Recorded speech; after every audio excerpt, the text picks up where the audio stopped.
Someone barged in, burned people alive, burned houses, kidnapped, murdered, kids, children, wives. It's just beyond what the mind can hold.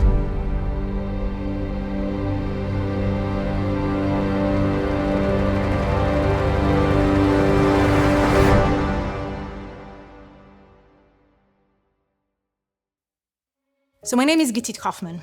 Growing up, I grew up in Israel to parents that were from a low-income family. They wanted for us to be more or do more. So education was a big part of that. My uncle died in one of the war in Israel. And I think that's what kind of started my role as a therapist, I think. Needing to hold the heaviness of the grief and how to deal with that. As most Israelis, I joined the IDF, I served there. I came back, something was missing, I wasn't sure what, and kind of had the opportunity to move to the state. So I did my master in counseling after figuring out that, I want to be a therapist. October 7th, I see it as a new era.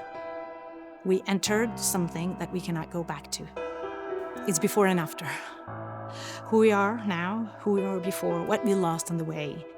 So for me personally, I was asleep. It was Saturday morning. I was asleep and I sensed, I don't know why, but I felt my husband's presence in the room. Kind of sensed him, so I woke up and I sensed something wrong. So he said there was a terror attack in Israel. There are still missing people. There might be some many deaths. We don't know yet. So obviously kind of from 0 to 100, we jumped to the news, kind of absorbed as much as we could. Because as an Israeli, as a Jew, actually living away was hard for us because we feel like we missed information. We're not just information, but experiencing, being part of it. As a Jew, but mainly as an Israeli, we felt that boundaries were violated. We felt betrayed. We felt humiliated. Someone barged in to people's homes, burned people alive, burned houses, kidnapped, murdered, kids, children, wives. It's just beyond what the mind can hold. The challenge is, what do we do? How can we bear that? How can we allow that? We need to make sense for the trauma that happened to us. People are grieving their existence, their identity, their belonging. When we're talking about grief, we need a community. We need a sense of togetherness. And when your immediate family is not here, you feel exposed. And this is what those Israelis experience. Wait, who do I hold? Who will hold me? The therapist on demand, she actually reached out she looked for an Israeli therapist because when we're talking about emotions and stories, it's easier to discuss that in your mother tongue language. So we met at my office for just to chit chat, and I felt like, oh, okay, she understands me. I can lean on her. There's like a power in that togetherness and that created that, okay, we need to do something about that.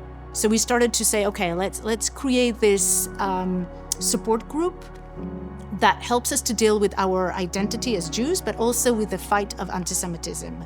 So at first we helped release and process those emotions, but with time, we extend that to once a month to process more of the identity, the heaviness of who we are now and where we're going from here, and what can we do? How can we be here, and what can we do for us and others?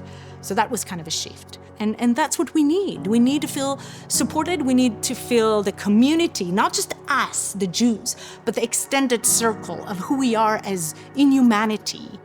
Without us talking about those hostages, talking about October 7th, talking about what happened, it will fade away.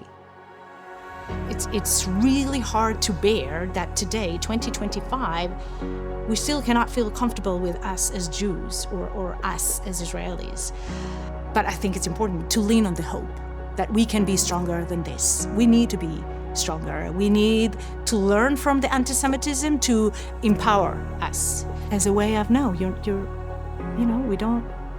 we're not going to let it win. I want people to use anti-Semitism as a growing thing, as okay, I'll get stronger than that. I'm not going that defeat me.